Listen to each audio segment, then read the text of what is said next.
سعد ابن ابی وقاص نے کہا اسی حدیث میں مسلم شریف کی مباہلے والی کہ میں نے 3 باتیں علی ابن ابی طالب کے بارے میں ایسی سنی ہیں کہ مجھے 3 میں سے ایک بھی مل جاتی نا تو میرے لیے سرخ اونٹوں سے بہتر ہوتا۔ یہ وہ شخص کہہ رہا ہے جو خود جید صحابی ہے، عشرہ مبشرہ میں سے ہے، اور بخاری مسلم حدیث ہے، حضرت علی کہتے ہیں میں نے اپنے کانوں سے سنا ہے کہ نبی الاسلام نے فرمایا تھا غزوہ بدر یا احد کے موقع پر کہ 7 تیر چلا تجھ پہ میرے ماں باپ قربان، اپنے ماں باپ کو جمع کیا تھا سعد ابن ابی وقاص نے، اور یہ شروع کے 5 مسلمانوں میں سے سعد ابن ابی وقاص، ذہن میں رکھیے گا سر، سینئر اصحاب میں سے۔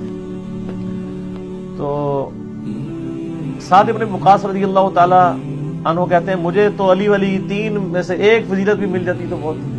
پھر انہوں نے کہا پہلی فضیلت سنو کہ غزوہ تبوک کے موقع پر نبی صلی اللہ علیہ وآلہ وسلم نے عورتوں اور بچوں پر سیدنا علی کو اپنا نائب کے طور پہ چھوڑا، اور انہوں نے سیدنا علی رو پڑے کہ یا رسول اللہ میں اکیلا مجھے یہاں چھوڑ کے جا رہے ہیں، یہ پہلا اور آخری موقع تھا کہ آپ کسی غزوے میں شریک نہیں ہوئے نبی علیہ السلام۔ تو آپ علیہ السلام نے ان کی دلجوئی کے لیے فرمایا کہ کیا علی تیرے لیے یہ فضیلت کافی نہیں کہ تیری میرے ساتھ وہی نسبت ہے جو ہارون کی موسیٰ کے ساتھ تھی، مگر میرے بعد کوئی نبی نہیں۔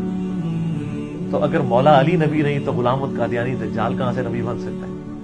ٹھیک ہے، اچھا اب قرآن پاک میں اللہ تعالیٰ سے دعا مانگ کے جو اپنا ساتھی لیا تھا حضرت موسیٰ علیہ السلام نے، وہ ہارون علیہ السلام تھے، ان کے بھائی نبی تھے، وہ اس لیول کا سپورٹیو سیدنا علی تھے نبی علیہ السلام کے ساتھ۔ وہ طور پہ گئے تو موسیٰ علیہ السلام ہارون علیہ السلام کو چھوڑ گئے، نبی علیہ السلام تبوک پہ گئے تو مولا علی کو چھوڑ گئے۔ پھر کہا معاویہ دوسری فضیلت سن، غزوہ خیبر کے موقع پر آپ صلی اللہ علیہ وآلہ وسلم نے فرمایا تھا، فتح نہیں ہو رہی تھی، آپ فرمایا کل میں ایک ایسے شخص کے ہاتھ میں جھنڈا دوں گا جو اللہ اور اس کے رسول سے محبت کرتا ہے اور اللہ اس کے رسول اس سے محبت کرتے ہیں۔ یہ اس سے بڑی بات ہے۔ ہم تو سارے کہتے ہیں ہم اللہ رسول سے محبت کرتے ہیں، سر ہمیں یہ سرٹیفکیٹ اگر مل جائے کہ اللہ اور اس کا رسول بھی ہم سے محبت کرتا ہے تو اس حدیث کے الفاظ ہیں، سعد ابن ابی وقاص کہتے ہیں ہمیں پوری رات نیند نہیں آئی کہ وہ خوش نصیب کون ہوگا۔ صبح ہوئی تو نبی علیہ السلام فرمایا علی کی طرف، تو آشوب چشم تھا، نبی علیہ السلام نے اپنے مبارک لعاب دہن ان کی آنکھوں میں لگایا، دعا دی، اللہ تعالیٰ نے فتح دے دی۔ اچھا یہ جو حدیث کے 2 پورشن ہے نا، یہ دونوں تیری میرے ساتھ وہی نسبت ہے جو ہارون کی موسیٰ کے ساتھ اور خیبر والی، یہ دونوں حدیثیں بخاری میں بھی ہیں، مولا علی کے فضائل والے چیپٹر میں شروع میں یہ 2 حدیثیں ہیں۔ اور مسلم شریف میں ایک اور طریقہ ہے کہ ابو ہریرہ رضی اللہ تعالیٰ عنہ کہتے ہیں، جس کے بارے میں آپ لوگوں کے ہاں پایا جاتا ہے کہ بغض اہل بیت، میرا اس پہ بھی کلپ چڑھا ہوا ہے۔ ابو ہریرہ روایت کر رہے ہیں کہ میں نے عمر ابن خطاب سے خود سنا تھا، صحیح مسلم میں ہے۔ سر پریشان نہیں ہونا، یہ ساری حدیثیں اس 5E کے اندر موجود ہیں، ٹھیک ہے، جو کچھ میں بیان کر رہا ہوں۔ میں نے سنا تھا سیدنا عمر سے کہ وہ کہا کرتے تھے کہ مجھے پوری زندگی کبھی امارت کی خواہش نہیں ہوئی کہ مجھے امیر بنایا جائے، سوائے خیبر کے موقع پہ جب آپ نے فرما دیا کہ میں اس کے ہاتھ میں جھنڈا دوں گا جو اللہ اور اس کے رسول سے محبت کرتا ہے، اللہ اور اس کے رسول اس سے محبت کرتے ہیں، تو میری بھی خواہش ہوئی کاش مجھے مل جائے۔ تو یہ سیدنا عمر کا قول صحیح مسلم میں حضرت ابو ہریرہ روایت کر رہے ہیں، اسی یعنی انہی احادیث کے اندر۔ تو یہ دوسری فضیلت تھی۔ پھر ان کا معاویہ تیسری فضیلت سن، جب نجران کے عیسائیوں کا وفد آیا اور نبی الاسلام نے ان پہ دلائل تمام کر دیے، پھر مباہلے کے لیے اللہ تعالیٰ کی طرف سے آیات نازل ہوئی، سورہ آل عمران آیت نمبر 61۔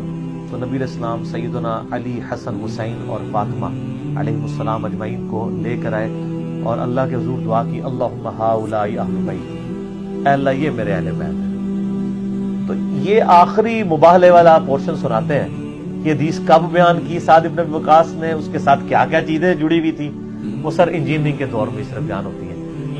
جب تک یہ انجینئرنگ کا دور شروع نہیں ہوا تھا نا، اس وقت تک یہ ساری کی ساری چیزیں قبض میں تھی، اب بست ہو چکا ہے، کھل چکا ہے سب۔ تو یہ پھر پوری کی پوری حدیث اس طریقے سے آپ دیکھ لیں کہ جو غدیر خم کی حدیث ہے نا، حدیث ثقلین عربی میں کہتے ہیں 2 بھاری چیزوں کو۔ وہ مسلم شریف میں ہم نے اپنے منہج پہ بھی لکھا ہے، مسلم شریف میں اوپر تلے 4 حدیثیں ہیں، انٹرنیشنل نمبر کے مطابق 6225 سے 6228 تک۔ نبی علیہ السلام نے اپنی وفات سے 2 سے 2.5 مہینے پہلے مکے سے مدینے آتے ہوئے حجۃ الوداع سے واپسی پہ خم نامی گاؤں میں ایک خطبہ دیا، 17 یا 18 ذوالحجہ کون سا بنتا ہے جی؟ 17 ذوالحجہ 18 ذوالحجہ. تو وہ اس حدیث میں جو غدیر خم کی مسلم شریف میں آتی ہے. اب یہ دیکھیں ہماری مین سٹریم کی کتاب میں تھی مسلم شریف میں. تو نبی علیہ السلام نے خطبہ دیتے ہوئے فرمایا لوگوں آگاہ ہو جو میں بھی ایک انسان ہوں, قریب ہے کہ اللہ کا قاصد یعنی موت کا فرشتہ میرے پاس آئے اور میں اس کی دعوت قبول کر لوں. میں اپنے بعد تم میں 2 بھاری چیزیں چھوڑ کے جا رہا ہوں. ان میں سے پہلی چیز اللہ کی کتاب ہے. تم اللہ کی کتاب کو پکڑو, اس میں ہدایت ہے, اس میں نور ہے. اس کتاب کو پکڑو, اپنا تعلق اس کتاب کے ساتھ مضبوط کرو. اللہ کی کتاب اللہ کی رسی ہے, جو اسے پکڑے گا وہ ہدایت پہ ہوگا, جو چھوڑ دے گا گمراہ ہو جائے گا. اور دوسری بھاری چیز میرے اہل بیت ہیں, میں اپنے اہل بیت کے معاملے میں تمہیں اللہ کا خوف دلاتا ہوں, اللہ کا خوف دلاتا ہوں. 3 دفعہ فرمایا کہ اللہ کا خوف دلاتا ہوں. امت نے نہ قرآن کو پکڑا اور نہ اہل بیت کو چھوڑا. Point to be noted. قرآن کو نہ پکڑا اور نہ اہل بیت کو زندہ چھوڑا, بالکل الٹ اس وصیت کے عمل کیا. یہ آپ نے خطبہ دیا ہے خم گاؤں میں.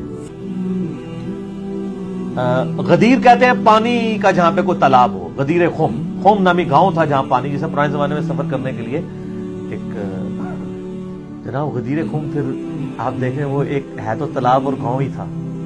دنیا میں بڑے گاؤں بنے ختم ہو گئے, لیکن خم غدیر خم قیامت تک کے لیے زندہ ہے. ہمارے نبی کی نسبت حاصل ہوئی ہے صلی اللہ علیہ وآلہ وسلم. تو وہ گاؤں آج بھی موجود ہے غدیر خم, اور اس کی بازگشت پوری دنیا میں سنائی دے رہی ہے اس خطبے کی. وہ اصل میں آپ نے وہاں پہ صرف اہل شام اور اہل مدینہ رہ گئے تھے. آپ کو مستقبل کی خبریں اللہ نے بتا دی تھی, اس کے والے سے آپ امت کو آگاہ کر رہے تھے کہ میں اہل بیت کے بارے میں تمہیں اللہ کا خوف دلاتا ہوں. مسلم شریف میں اتنی حدیث ہے, لیکن یہ حدیث سنن نسائی الکبریٰ کے اندر بھی موجود ہے, مسند احمد میں بھی موجود ہے, جامعہ ترمذی میں بھی اس کا کچھ پورشن موجود ہے, امام ابن عاصم کی کتاب السنہ کے اندر بھی موجود ہے, مجموع الزوائد کے اندر بھی. مین سٹریم کے اہل سنت کے آلموسٹ کئی کتابوں میں یہ حدیث موجود ہے. المعجم الکبیر طبرانی کے اندر بھی موجود ہے. پھر آپ علیہ السلام نے اس موقع کے اوپر مولا علی کا ہاتھ پکڑ کے صحابہ میں بلند کیا اور کہا من کنت مولہ فہذا علی مولہ. اور اس سے پہلے آپ نے آیت تلاوت کی النبی اولی بالمؤمنین من انفسہم وازواجہ امہاتہم. نبی علیہ السلام مومنین پر ان کی جانوں سے بڑھ کر حق رکھتے ہیں اور نبی کی بیویاں امت کی مائیں ہیں. پھر آپ نے صحابہ سے پوچھا یار کہ اے میرے صاحب, اس آیت کے تحت کیا تم میرا حق ولایت یعنی میرا جو حق ہے تم پر قربت کا وہ مانتے ہو؟ صاحب نے کہا بلا یا رسول اللہ, کیوں نہیں. پھر آپ کو میں من کنت مولا ہوں, جو پھر مجھے مولا مانتا ہے, مجھے اپنا آقا مانتا ہے, مجھے اپنے جان سے بڑھ کر عزیز سمجھتا ہے, تو پھر مولا علی کو بھی وہ مانے. پھر آپ نے اسی حال میں دعا کی اے اللہ اس سے محبت رکھ جو علی سے محبت رکھے, اس سے بغض رکھ جو علی سے بغض رکھے. یہ تو خیر الگ سے صحیح مسلم میں بھی حدیث ہے 240. مولا علی کہتے ہیں کہ مجھ سے نبی امی نے یہ عہد لیا تھا, اس ذات کی قسم جس نے جو ہے وہ دانے کو پھاڑ کر اناج اگایا اور مخلوقات کو پیدا کیا, نبی امی نے مجھ سے یہ وعدہ لیا تھا کہ اے علی تجھ سے محبت نہیں رکھے گا مگر مؤمن, اور تجھ سے بغض نہیں رکھے گا مگر منافق. صحیح مسلم 240. سیدنا علی کی جنگیں تینوں ہی مسلمانوں کے خلاف ہوئی ہیں, ان مسلمانوں کے جنہوں نے حاکم وقت کے خلاف بغاوت کی ہے. یہی وجہ ہے کہ سیدنا علی رضی اللہ تعالیٰ عنہ کی تمام جنگوں پہ آپ کو بخاری مسلم میں درجنوں احادیث مل جاتی ہیں. اور یہ میں نے جو واقعہ کربلا والا ریسرچ پیپر لکھا ہے 5B, جس میں 200 احادیث میں نے جمع کی ہیں, میں اکثر اس کا تعارف کرواتا ہوں. اس میں جنگ جمل صفین نہروان کے اوپر درجنوں احادیث بخاری مسلم سے موجود ہے. ایک تو ایک بنیادی حدیث جو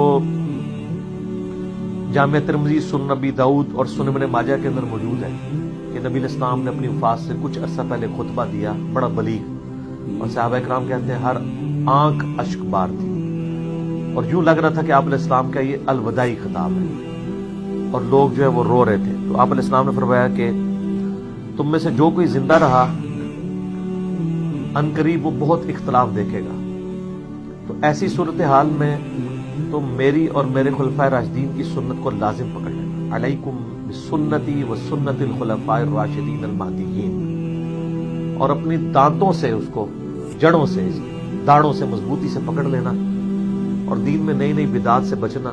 ہر بدعت گمراہی ہے, اور سنن نسائی میں الفاظ ہیں کہ ہر گمراہی دوزخ میں